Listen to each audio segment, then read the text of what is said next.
Commander Zara Chun watched through the viewport as the last human transport ship disappeared into the void, carrying the final refugees from Earth's orbital stations. The Galactic Council's enforcement fleet maintained their positions around the dying planet, their massive dreadnoughts casting shadows across continents already scarred by decades of resource extraction. "Signal from the Council flagship," reported Lieutenant Morrison, his voice barely containing his rage. "They're ordering us to evacuate immediately. All human vessels have 15 minutes to reach the jump point, or they'll be fired upon." Zara's jaw tightened as she stared at Earth below. Once blue and green, now a patchwork of brown scars where the hegemony had strip-mined entire mountain ranges for rare minerals. The oceans had turned gray from industrial runoff, and massive atmospheric processors pumped toxic clouds into what remained of the sky. 40 years of alien occupation had reduced humanity's birth world to a barely habitable shell. "They're not even letting us take our dead," whispered Dr. Sarah Kim from the science station. She had spent the last week trying to download what remained of human history from the planet's databases, but the Council had cut all communication networks. Generations of human civilization, and they're treating it like garbage. The truth was bitter but undeniable. Humanity had made the mistake of being useful but not powerful. When first contact came 70 years ago, humans had welcomed the Galactic Council with open arms. The promise of joining a vast interstellar civilization had seemed like humanity's greatest achievement. Instead, it became their downfall. The Council had been impressed by human adaptability and work ethic. Too impressed. Within a decade, human colonies were established throughout Council space, but not as equals. Humans became the preferred labor force, skilled enough to handle complex tasks, but politically weak enough to exploit. Human engineers built the Council's megastructures. Human soldiers fought the Council's wars. Human scientists developed the technologies that made other species rich and powerful, but humans themselves remained second-class citizens, barred from the highest levels of government and commerce. They were useful tools, nothing more. The breaking point came when humanity discovered that the Council had been deliberately suppressing human technological development. Every innovation humans created was confiscated and credited to other species. The artificial intelligence protocols that revolutionized space travel, officially invented by the Altarians. The quantum communication networks that connected the galaxy, the hegemony claimed ownership.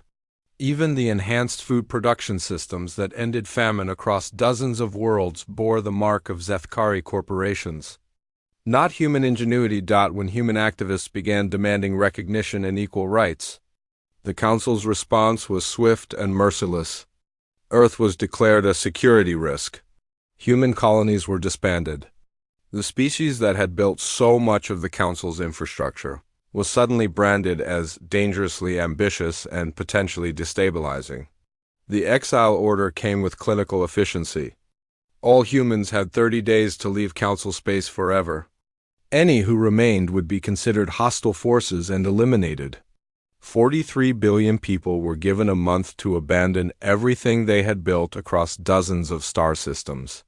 "Ma'am," Morrison's voice cracked slightly, "the hegemony commander is hailing us directly. Put him through." The holographic display shimmered, revealing the insectoid features of Supreme Admiral Kethver.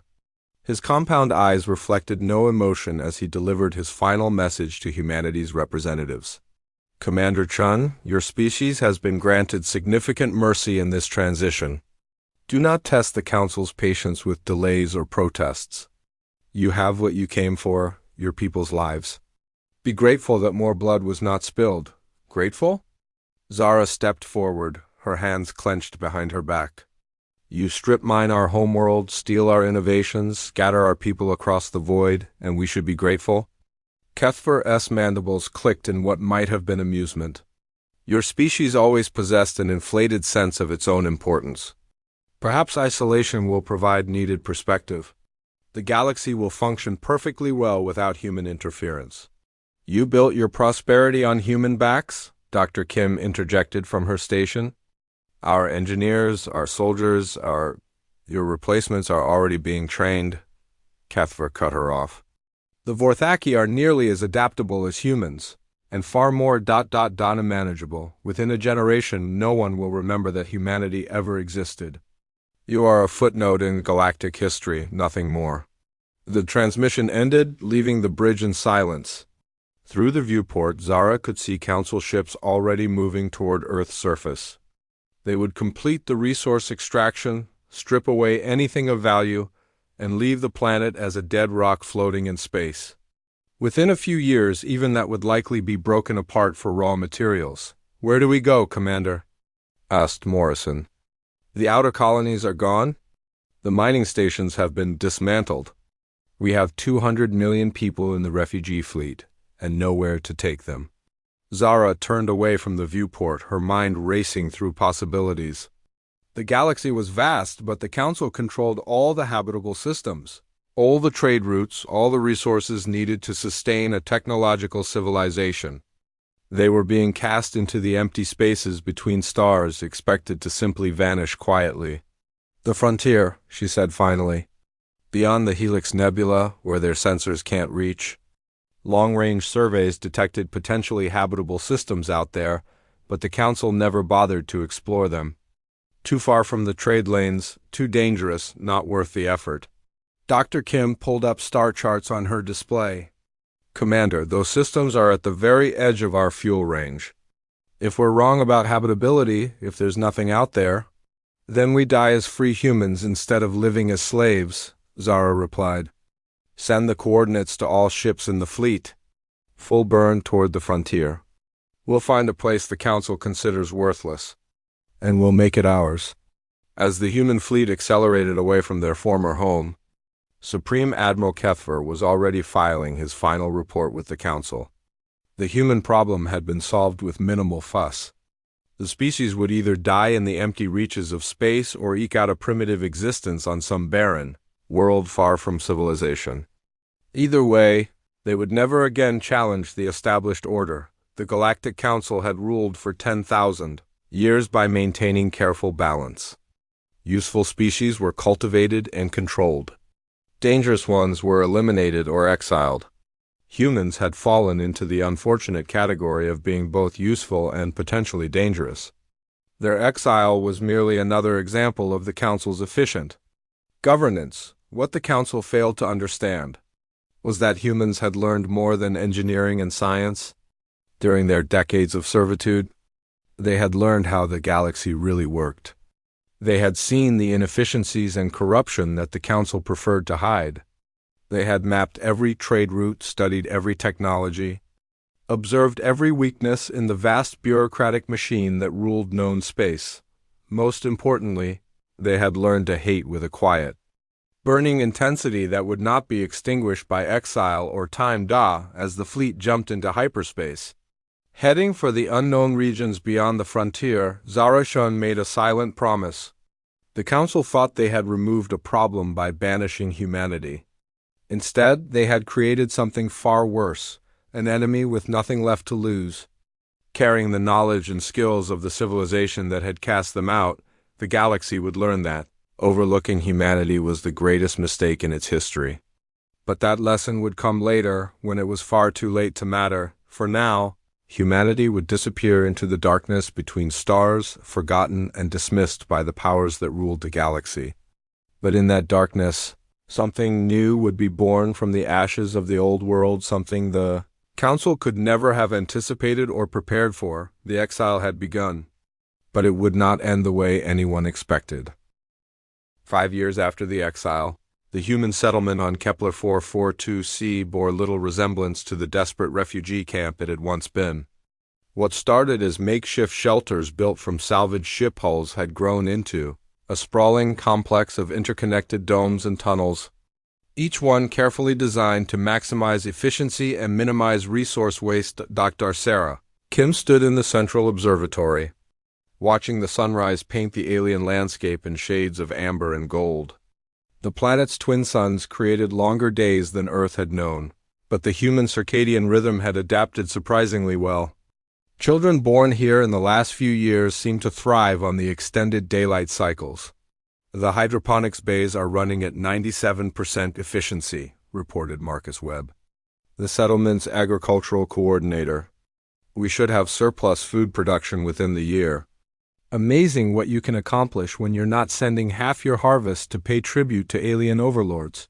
Sarah nodded, but her attention remained focused on the data flowing across her workstation.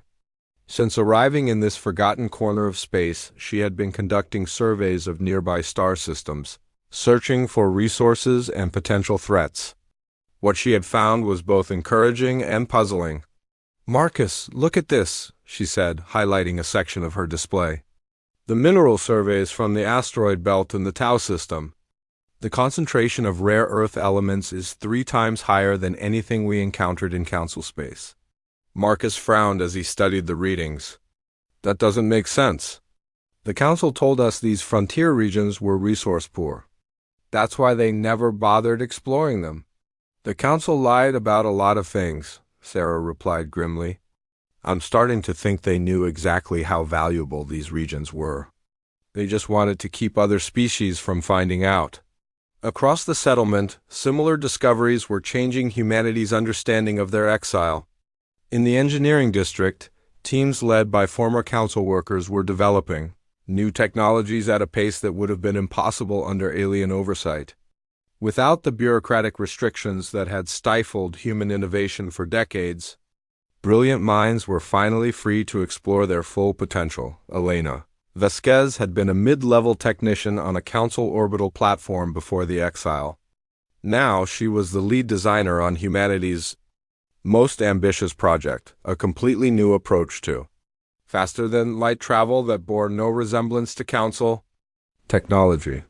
The quantum tunneling effect we've isolated is unlike anything in the council's physics database, she explained to a gathering of engineers and scientists. Their hyperdrive technology relies on massive energy expenditures to punch through subspace barriers. Our approach essentially convinces reality that the ship is already at its destination. How is that possible?" asked Dr. Hendricks, the former chief physicist from Earth's Luna Academy. "It's all about information manipulation rather than brute force," Elena continued. "We encode the ship's quantum signature with the destination coordinates, then use a controlled collapse of the wave function to make the probability of being at the destination approach unity. The energy requirements are minimal compared to council drives. The implications were staggering. If Elena's theories proved correct, human ships could travel farther and faster than anything in the council fleet while using a fraction of the resources. It was the kind of breakthrough that would have been confiscated and suppressed under the old system, but the technological revolution was only part of humanity's transformation. In the social sectors of the settlement, another kind of evolution was taking place. Commander Zara Chun had traded her military uniform for simple work clothes, but her role as humanity's leader had only grown more crucial. The exile had forced humans to reimagine everything about how they organized themselves. Without the Council's rigid hierarchy to constrain them, new forms of governance and cooperation had emerged. The Resource Allocation Council approved the expansion of the mining operation, she announced during the weekly settlement meeting. But they've also requested that 10% of the extracted materials be set aside for the Memorial Project. The Memorial Project was a uniquely human initiative, a vast archive being constructed to preserve every aspect of Earth's history and culture. Unlike the Council's sterile databases, this archive was designed to capture not just facts but the emotional and spiritual heritage of humanity. "We will not let them erase us from history," declared Professor Martinez, the project's coordinator. "Every song, every story, every scientific breakthrough, every work of art, all of it will be preserved here. When we're ready to reclaim our place in the galaxy, we'll carry with us the full weight of human achievement." As the years passed, the settlement grew into something unprecedented, a human civilization free from alien interference for the first time in generations. Children who had never known council oversight grew up speaking of democracy and self-determination as natural rights rather than dangerous concepts. The transformation wasn't limited to their homeworld. Human exploration fleets had discovered 17 potentially habitable planets within 50 light-years of their settlement. Each new world offered different resources and challenges, spurring additional waves of innovation and adaptation on New Geneva. Human engineers had developed closed-loop life support systems that were 80% more efficient than Council standards. On Haven Prime, agricultural specialists were growing crops that could thrive in previously uninhabitable soil conditions. On Prometheus Station, weapons researchers were designing defensive systems using principles the Council had never encountered, but perhaps the most significant development was taking place in the deepest laboratories of the settlement, where teams of former Council intelligence operatives were working on humanity's most sensitive project. Agent Lisa Park had spent 15 years infiltrating Council computer networks before the exile. Her knowledge of alien communication protocols and security systems was encyclopedic. Now she was putting that knowledge to use in ways the Council had never anticipated. "We've successfully breached the hegemony's military communication network," she reported, to a classified briefing attended only by Zara Chun and a handful of other senior officials. "Their encryption methods haven't evolved in centuries. They assume no one has the technical capability to challenge their security. What have you learned?" Zara asked. "The Council's expansion into human space proceeded exactly as we predicted," Lisa replied. "They've established major industrial facilities on 7 former human worlds, using Vorthaki workers as our replacements. But there's a problem they didn't anticipate." The holographic display showed production statistics from across the former human territories. Every chart showed the same pattern: declining efficiency and increasing accident rates. "The Vorthaki aren't as adaptable as the Council believed," Lisa continued. "They can follow instructions precisely, but they can't innovate or improvise the way humans do. Complex engineering projects that humans would have completed in months are taking them years. The Council's productivity in those sectors has dropped by 40%. Zara studied the data with growing satisfaction. "They're starting to realize what they lost when they exiled us." "It gets better," Lisa said with a slight smile. 3 Council member species have filed formal complaints about the decline in technological advancement. The Altarians are particularly upset that their military upgrade programs are running 2 years behind schedule. There's talk of demanding an investigation into the efficiency of Vorthaki workers. The irony was perfect. For decades, the Council had claimed credit for human innovations while treating humans as disposable labor. Now they were discovering that innovation couldn't be replicated simply by replacing one workforce with another, but Lisa's intelligence gathering had revealed something even more significant. Deep in the Council's classified archives, she had found references to an ancient legend that spoke of a species that would emerge from the dark spaces between stars to challenge the established order. The legend had been dismissed as primitive superstition by Council historians. "They have a prophecy about us," Lisa explained. "Not about humans specifically, but about a forgotten people who would return with knowledge gained in exile. The text described them as builders who would reshape the galaxy's foundations." "Prophecies are usually just wishful thinking," Zara replied, but her expression was thoughtful. "Still, it's interesting that such stories exist. It suggests that the Council's dominance hasn't always been as absolute as they claim." As the briefing concluded, Zara walked alone through the settlement's main corridors. The sounds of construction and activity filled the air: children playing in recreational areas, engineers debating design modifications, artists creating works inspired by their new world's unique beauty. This was what the Council had tried to destroy. Not just human bodies, but human spirit. The capacity to adapt, innovate, and thrive even in the face of overwhelming adversity. They had failed completely. 12 years after the exile, the first human ship to enter Council space in over a decade materialized without warning at the edge of the Altarian home system. The vessel bore no resemblance to the crude transports that had carried refugees into the void years earlier.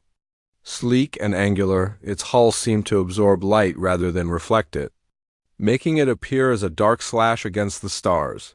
"Admiral," The ex-Sonor of the Altarian Defense Fleet received the intrusion alert with mild irritation rather than alarm.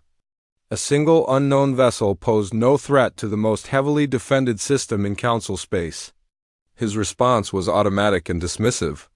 Unknown vessel, you have entered restricted space without authorization. Identify yourself immediately or you will be fired upon. The response came in perfect Altarian, spoken with an accent that hadn't been heard in Council space for over a decade. Admiral Vexenor. This is Captain Elena Vasquez of the human vessel Prometheus. We request an immediate audience with the Galactic Council on matters of mutual interest. Vexenor's crest feathers bristled in shock. Humans weren't supposed to exist anymore. Intelligence reports from the frontier regions had suggested complete population collapse within 5 years of exile. The scattered refugee fleets had either died in the void or managed barely subsistent colonies on worthless worlds. Impossible. All humans were exiled beyond Council jurisdiction. No human vessel has the technological capability to reach this system from the frontier regions. Admiral, our technological capabilities have improved considerably since our departure. Elena replied with a tone that somehow managed to be both polite and threatening. We're prepared to demonstrate these improvements if you prefer, but we'd rather discuss matters peacefully. On his command bridge, Vexar was studying sensor readings that made no sense. The human vessel's energy signature was unlike anything in the Council's database. Its position seemed to shift slightly even while maintaining a steady course, as if space itself couldn't quite decide where the ship actually was. Sir, reported his sensor operator, I'm detecting massive quantum fluctuations around the vessel. It's almost like they're partially existing in normal space and partially somewhere else. Before the Exoner could respond, 12 more human ships materialized around the first, forming a perfect sphere. Then 12 more.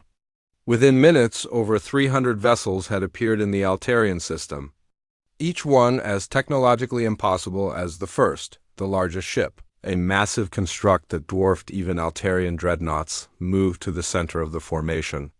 Its hull opened to reveal what appeared to be a city-sized communications array that immediately began broadcasting on all Council frequencies. Citizens of the Galactic Council, came a familiar voice. This is Commander Zara-Chun, speaking on behalf of the Human Confederation. We have returned to claim our rightful place among the stars. Across Council space, the message was received with emotions ranging from disbelief to terror. On the Hegemony homeworld, Supreme Admiral Kethver stared at displays showing human fleets emerging from hyperspace at 17 different star systems simultaneously. How many ships? He demanded. Current count exceeds 2,000 vessels, sir, reported his intelligence officer. All using unknown technology. Sir, they're not just appearing at random locations. They've positioned themselves at every major trade hub, military installation, and industrial center in Council space. The implications hit Kethver like a physical blow. This wasn't a desperate return by scattered refugees. This was a coordinated military operation planned and executed with surgical precision. Somehow, the humans had not only survived their exile, but had built a technological civilization that could challenge the entire Council. Contact the emergency Council session, he ordered. Full military alert across all systems. And find out how they got past our sensor networks without detection. The emergency session convened within hours via quantum communication, with representatives from all 12 Council species participating. The holographic chamber buzzed with panicked conversations and demands for explanations. No one had anticipated this possibility. The humans are maintaining position in all systems, reported Admiral Zexthal of the Vorthaki fleet. They're not attacking, but their weapons are clearly active. Our analysts can't determine their capabilities, but the energy readings are ... significant. How is this possible? Demanded Counselor Yathara of the Zethkari. Our intelligence indicated complete human population collapse. Where did these ships come from? The answer came from an unexpected source. Dr. Sarah Kim's image appeared in the center of the chamber as human technology easily overrode Council communication. Security, honorable counselors, she said with mock formality. You seem confused about recent developments. Allow me to provide clarification. The chamber erupted in outrage, but Sarah continued speaking over their protests. 12 years ago, you exiled humanity based on the belief that we were too dangerous to coexist with. You were correct, but not in the way you imagined. Behind her, holographic displays showed the transformation that had taken place in the frontier regions, the massive industrial complexes on 17 different worlds, the research facilities that had revolutionized physics and engineering, the population centers that now housed nearly 1 billion humans across dozens of star systems. You see, exile taught us something valuable, Sarah continued. For decades, we built your civilization while remaining dependent on your approval and resources. When you forced us to become self-sufficient, we discovered capabilities we never knew we possessed. Admiral Kethver interrupted the transmission. What do you want, human? Your exile was legal under council law. You have no claim to council space.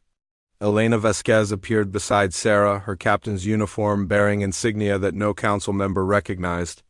We're not here to reclaim our old position in your hierarchy, Admiral. We're here to offer you the same choice you offered us 12 years ago. And what choice is that? Join us voluntarily or be forced to comply, Elena replied simply. The difference is that we're offering membership as equals, not as servants. The audacity of the statement left the council chamber in stunned silence. These were the same humans who had been dismissed as troublesome workers, now claiming to offer terms to the galactic powers that had ruled for millennia. You cannot seriously believe that a few hundred ships pose a threat to the combined fleets of 12 species, scoffed Counselor. Vexilin of the Durai Empire. Admiral Vexener, Elena said calmly. Would you please share your current tactical assessment with the Council? Reluctantly, Vexener activated his data feed. The readings that appeared made several counselors gasp audibly. The human fleet's combined firepower exceeded that of the entire Altarian Defense Force, more troubling. Their ships seemed capable of movement patterns that violated several fundamental laws of physics. We've been monitoring Council communications for the past 6 years. Agent Lisa Park announced as she joined the transmission.